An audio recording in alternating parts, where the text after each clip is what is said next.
Hello and welcome to Medical Dialogues. I'm Dr. Bhumika Makhuri. Here's what I bring to you all from the world of medicine. Fatty liver disease triples risk of preterm delivery. Study finds pregnant women with metabolic dysfunction-associated steatotic liver disease (MASLD) have an increased risk of giving birth prematurely, and the risk increase cannot be explained by obesity, according to a new study from Karolinska Institutet published in the journal Eclinica Medicine. Common risk factors for metabolic dysfunction-associated steatotic liver disease are metabolic disorders such as type 2 diabetes and overweight or obesity. The disease has become increasingly common, including among women of reproductive age. The study is based on Swedish registry data and includes a total of 240 births among women with MASLD and 1140 matched births of women from the general population.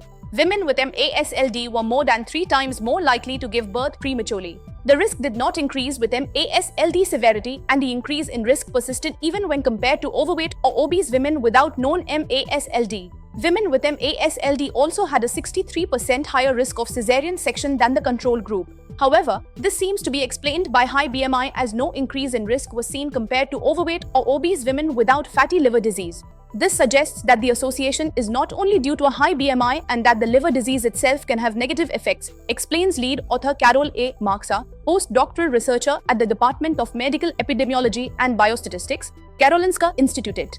It is important that pregnant women with MASLD are closely monitored during pregnancy to reduce the risk of complications. Consideration should also be given to adding specific recommendations for pregnant women to the clinical guidelines for MASLD. Never miss a medical update from Medical Dialogues. Like, subscribe, and press the bell icon.